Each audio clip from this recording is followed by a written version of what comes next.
નમસ્કાર દર્શક મિત્રો, હું જપન શાહ, કાનમ એક્સપ્રેસ ન્યૂઝમાં આપનું સ્વાગત છે. જોઈએ આજના મુખ્ય અને મહત્વના સમાચાર.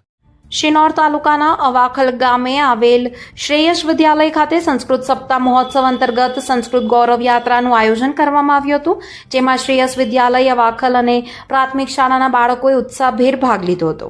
ગુજરાત રાજ્ય સંસ્કૃત બોર્ડ અને ગુજરાત શિક્ષણ વિભાગ દ્વારા તારીખ 25 થી 31 ઓગસ્ટ દરમિયાન સંસ્કૃત આપણો વારસો, સંસ્કૃત આપણું ગૌરવના સંદેશ સાથે સંસ્કૃત સપ્તાહ મહોત્સવનું આયોજન કરવામાં આવ્યું છે, જે અંતર્ગત શિનોર તાલુકાના અવાખલ ગામે આવેલ શ્રેયસ વિદ્યાલય ખાતે ગૌરવ યાત્રાનું આયોજન કરવામાં આવ્યું હતું.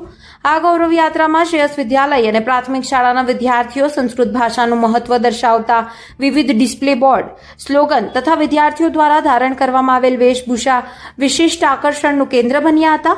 આ ગૌરવ યાત્રાના આયોજનને લઈને શ્રેયસ વિદ્યાલયના આચાર્ય ડીએમ ચૌધરી તથા ટ્રસ્ટીગણે આનંદ અને ગૌરવની લાગણી વ્યક્ત કરી હતી. અવાખલ ગામના વિવિધ વિસ્તારોમાં ફરી હતી. વિદ્યાર્થીઓ ઉત્સાહપૂર્વક ભાગ લઈ સંસ્કૃત ભાષાના ગૌરવના સંદેશને જન સુધી પહોંચાડવાનો સુંદર પ્રયાસ કર્યો હતો. સાંભળો પ્રિન્સિપલ ડીએમ ચૌધરીએ શું કહ્યું. રિપોર્ટર રાહુલ પ્રજાપતિ, શિનોર, સાગલી.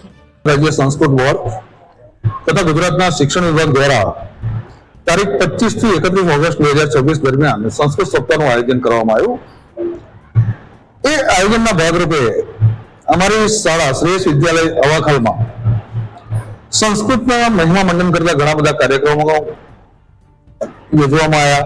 સાથે સાથે આજરોજ સંસ્કૃત ગૌરવ યાત્રાનું આયોજન કરવામાં આવ્યું, જેની અંદર શાળાના બાળકોએ વિવિધ વેશભૂષાની અંદર પોતાનો રોલ પ્લે કર્યો. સાથે સાથે સંસ્કૃતનું મહત્વ દર્શાવતા સ્લોગન્સ અને ડિસ્પ્લે બોર્ડ દ્વારા સમગ્ર નગરની અંદર નીકળેલી આ ગૌરવ યાત્રાએ અનેરું આકર્ષણ જમાવ્યું હતું. Thank you. DM Chaudhary, Acharya Shreyas Vidyalaya અવાખલ.